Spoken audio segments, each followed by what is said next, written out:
Bonjour à tous, j'espère que vous allez bien. Aujourd'hui, vidéo détente, on va pas se prendre la tête.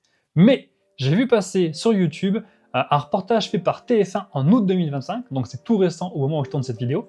Et dans ce reportage, il y a une séquence de 3-4 minutes qui est consacrée au survivalisme.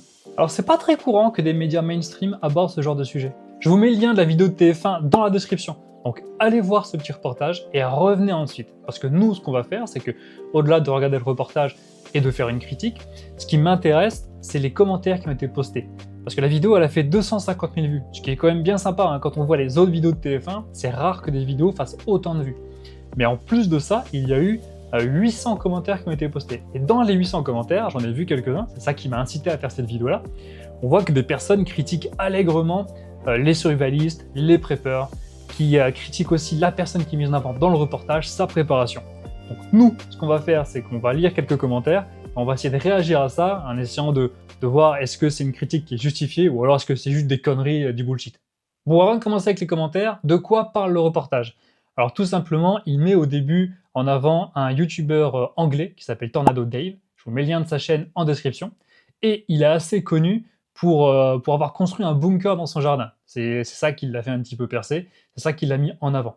Et le reportage commence justement avec Dave. Dave présente à la caméra son bunker de 40 mètres carrés qu'il a construit dans son jardin, et on voit qu'il a aussi une certaine autonomie en eau et en énergie, donc il parle un petit peu de ça pendant 1 minute 30. Donc on sent déjà à ce moment-là, il y a quelques remarques de la voix off, où c'est un petit peu taquin, on voit que c'est pas non plus un reportage qui est fait pour hyper respecter les survivalistes et les preppers, enfin, en tout cas moi c'est ce que je ressens, mais voilà, c'est pas non plus trop agressif, mais on sent qu'il y a un petit peu de taquinerie. Et la seconde partie du reportage, c'est simplement un regroupement de preppers survivalistes dans un pré qui sont en train de s'entraîner, d'échanger des compétences et des connaissances, il y a un petit peu de vente de matériel, et ça s'arrête là.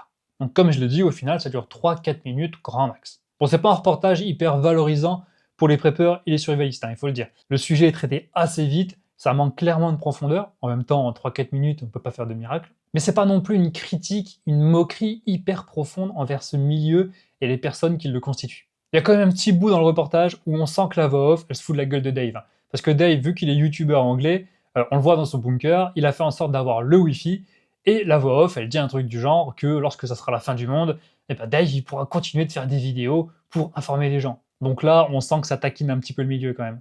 Mais nous, ce qui nous intéresse, c'est les commentaires qui ont été postés suite à la diffusion de ce reportage. On va se marrer, je le sens bien. Un des premiers commentaires qu'on a, il pense qu'Internet tournera toujours en cas de fin du monde. Ah oui, comme je l'ai dit, Dave, dans son bunker, il a le Wi-Fi. Mais évidemment que s'il y a on va dire, une vraie fin du monde, une vraie apocalypse, évidemment qu'il n'y aura plus Internet. Et ça peut lui permettre aussi, s'il y a un danger qui arrive autour de chez lui, et qu'il n'y a pas non plus une apocalypse qui fait que toute la civilisation est détruite, mais que simplement une partie des services sont down, peut-être que dans son bunker, avoir Internet, ça pourra toujours lui servir. Faut pas être débile. Tiens, il est pas mal celui-là. Une cachette qui passe à la télé, en voilà une riche idée. Sous-entendu, putain le Dave il est débile, il a révélé l'emplacement de son bunker. Mais oui, mais non, mais déjà parce que le reportage c'est un reportage français, donc Dave étant anglais, ce reportage-là de TF1 va pas être diffusé en Angleterre, et donc il n'y a pas de risque que les gens viennent chez lui et lui piquent son bunker. Je voudrais bien voir des Français qui disent bon, je vais aller chez Dave et je vais lui taper son bunker. Ben non, ça marche pas. Donc non, ça c'est pas recevable, c'est pas recevable. J'en ai un autre qui est pas mal là. Le Wi-Fi, l'eau courante en cas de fin du monde. Ok Didier. Un smiley qui rigole. Mais là aussi, alors le Wi-Fi, comme je l'ai dit, ça va quand même servir parce que en cas de rupture de la normalité, il n'y a pas forcément tous les services qui tombent d'un coup et en même temps. Ça peut être progressif et auquel cas que Dave se planque dans son bunker avec le Wi-Fi, ça peut rester cohérent tant que ça tient. Et l'eau courante, la personne fait référence au fait que Dave, dans son bunker, il montre dans le reportage que, bah oui, il a de l'eau courante, il a un robinet avec de l'eau chaude et de l'eau froide. Mais son alimentation en eau n'est pas forcément reliée sur l'eau courante. Il y a peut-être des réserves d'eau via des cuves, ou des cuves enterrées, ou des cuves hors sol. Il a peut-être un puits dans lequel tout ça vient puiser. Là aussi, faut pas le clasher, Dave, pour ça, ça tient pas. Alors là, il y en a un autre, il est pas mal aussi. Ça, c'est une réplique que tout le monde entend, tous les preppers et les survivalistes entendent au moins une fois. La personne dit « Survivre dans un monde vitrifié et radioactif, sans moi ». Donc lui, en fait, il veut dire que il préfère mourir direct. Lui, il veut pas s'embêter à survivre avec sa famille ou seul, il préfère crever direct, hein. Il s'en fiche. Hein. Donc ça, c'est vraiment une réponse un peu de de faible, hein, désolé de le dire, mais une réponse de personne faible qui ne veut pas se battre au final pour s'en sortir et qui préfère directement accepter la fatalité. Qu'est-ce que je trouve ça triste. Allez, on se fait un petit commentaire positif, il est sympa celui-là. J'ai eu une galère en début d'année et j'ai pu vivre 3 mois sans faire de courses. J'ai de quoi potabiliser de l'eau pendant plusieurs années, etc. Ça ne demande pas de gros moyens, juste une prise de conscience. Et bien ça fait plaisir, parce que je trouve que c'est totalement vrai. On a un autre commentaire de défaitiste, hein, je vous le lis. Aucune envie de survivre à toute cette mascarade. Aux 4 coins de la Terre, et même dans l'espace, les gens se déchirent. Et voilà que sous terre, dans l'ombre de leur égoïsme, ils se préparent au pire. Bon courage. Alors là pareil, c'est comme le message qu'on a lu tout à l'heure, c'est une personne qui est assez défaitiste et qui, dans ce genre de situation, préfère mourir directement. Donc soit, hein, c'est son choix, mais bon, personnellement je trouve ça triste. Mais ce qui est dommage, c'est que derrière, elle critique la démarche de Dave. Mais laissez-le tranquille, Dave. Si Dave, lui, il veut se préparer à ce genre de choses, que avoir son bunker dans son jardin, qui visiblement lui a coûté 60 000 euros, donc une belle somme, hein, mais il fait ce qu'il veut avec son argent. Si lui, ça la rassure d'avoir ce bunker, eh bien c'est son choix, laissez-le faire.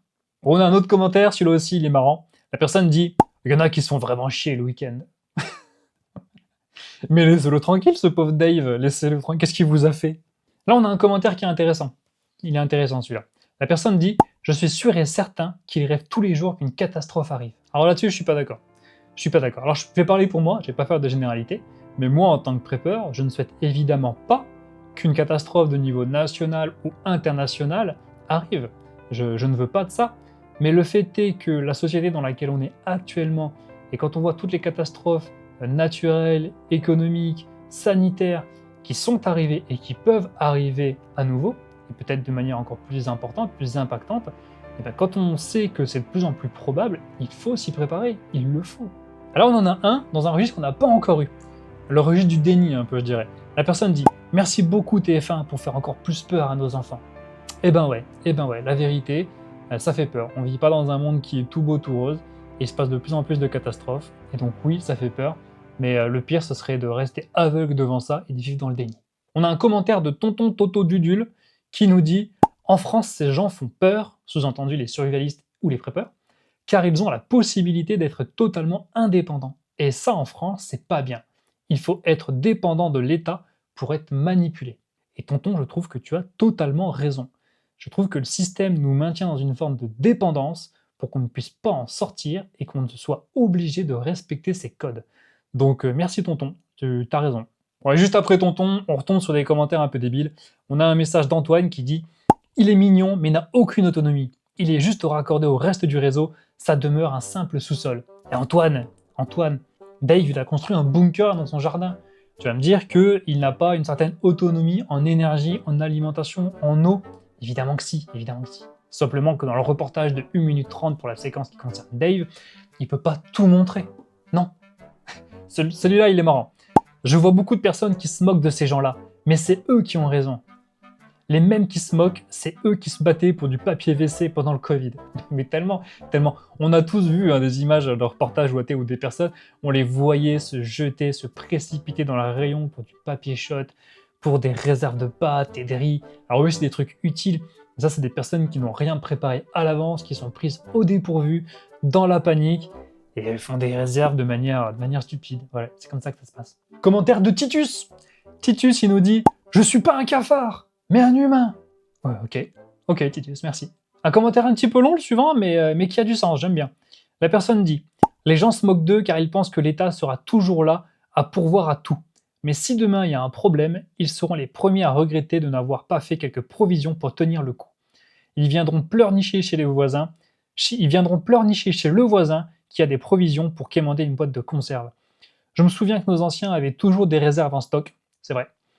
Ils ont connu la guerre, ils savent ce que c'est d'avoir faim. J'ai servi dans l'armée et j'ai vu à Sarajevo des gens mourir pour essayer d'avoir une boîte d'œufs. Bah ouais, le message de Chris de la Plante, je trouve qu'il a totalement raison. Commentaire de Toufik. Toufik, il nous dit « S'il y a une crise de 3 jours seulement, pas besoin de se préparer. 3 jours, c'est rien. Mais en général, les crises, c'est des années. Et personne ne se préparait des années, ne peut se cacher des années, sauf s'il est bien préparé mentalement et physiquement pour vivre dans des grottes lointaines, sans aucun équipement. » Alors, je vais pas revenir sur tout le commentaire parce qu'il y a des conneries là-dedans, mais ce qui est intéressant, c'est qu'il dit au début « Pas besoin de se préparer pour 3 jours. » Ben si, il faut se préparer pour 3 jours, parce qu'il y a des personnes qui ont la nourriture simplement pour un jour, qui font leurs courses au quotidien, qui n'ont pas forcément de réserve d'eau, hein. Il y en a beaucoup chez eux, ils n'ont pas de bouteille d'eau, ils misent tout sur le robinet. Donc déjà, quand t'as pas de flotte, au bout de 3 jours, ben t'es mort. Donc si, même pour 3 jours, il faut se préparer. Un commentaire de Microferme. Microferme, elle dit « Moi, je suis préparé, mais pas trop. On ne sait jamais s'il y a une guerre ou une catastrophe naturelle, une petite préparation peut sauver la vie. » Bah exactement, une petite préparation vaut mieux que zéro préparation. Allez, un petit commentaire positif pour changer. On a un commentaire de Pog qui nous dit « Il y a quelques années, on les prenait pour des fous. Aujourd'hui, on sait tous qu'ils ont raison. » Ça fait plaisir. Ça fait plaisir, les mentalités qui évoluent. Effectivement, quelques années auparavant, vous étiez un petit peu vu comme le fou du village, ce genre de choses. Le mec un peu bizarre ou la nana un peu space. Et petit à petit, les gens vivent des événements extraordinaires et ils se rendent compte que ils n'ont aucune préparation, qu'ils n'ont pas de nourriture, qu'ils n'ont pas d'eau, qu'ils sont pas prêts. Un commentaire très intelligent de Wolf. Wolf, il dit « Mort de rire, si c'est la fin du monde, il aura pas internet dans son bunker, lol, des bouffons. » Au moins, il fait rire, Wolf. Hein, à défaut de savoir bien écrire, il a de l'humour. Ah, il y a Marlène qui dit quelque chose d'intéressant, qui est un peu superficiel, et c'est intéressant de creuser. Marlène, elle dit « 3 jours de nourriture, c'est juste 6 repas. Il suffit de faire le fond de vos placards. » Alors oui, 3 jours de nourriture, c'est 6 repas, à raison de 2 repas par jour, c'est bien, le calcul, voilà, beau calcul.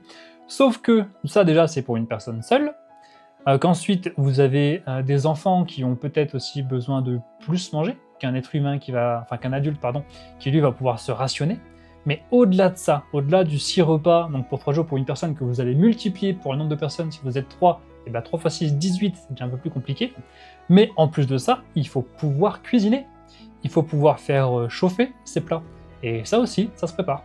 Commentaire de Ingenious. Ingenious, il nous dit « Vous aussi, vous voyez plein de défauts dans son abri en faisant pas de logique. » Il base tout son abri comme si les services eau courante, internet, électricité seraient à leur plein potentiel et pas partiellement voire entièrement détruits.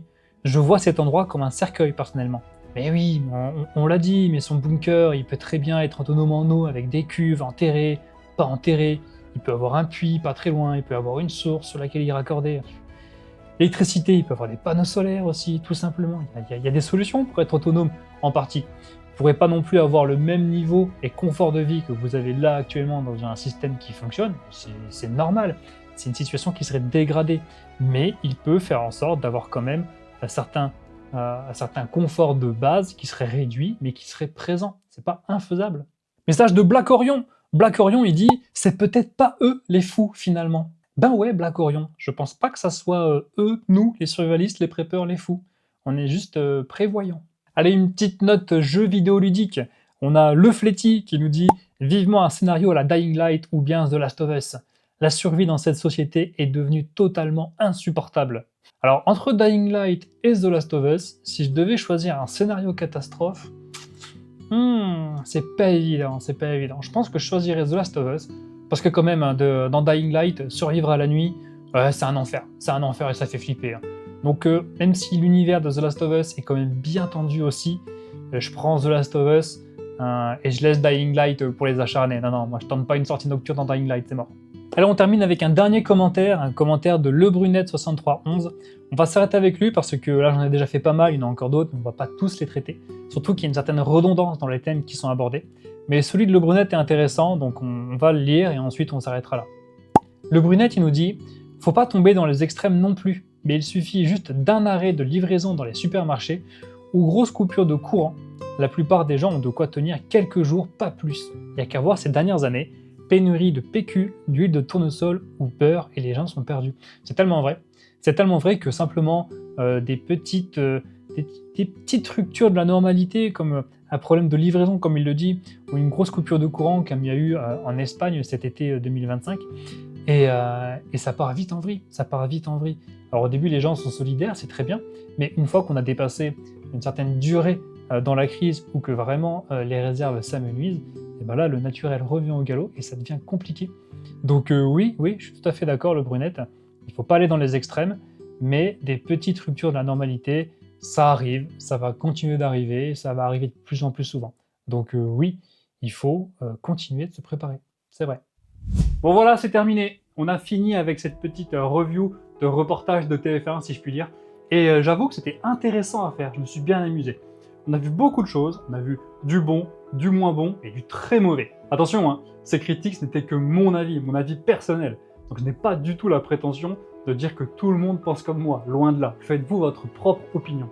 N'hésitez pas à me dire aussi dans les commentaires si ce type de vidéo un peu plus détente vous a plu. Parce que moi, je me suis bien amusé à le faire, j'ai trouvé ça vachement intéressant d'aller voir ce que les gens pensent, de découvrir qu'il y a des personnes qui vraiment soutiennent cette communauté de preppers, et d'autres personnes qui sont contre.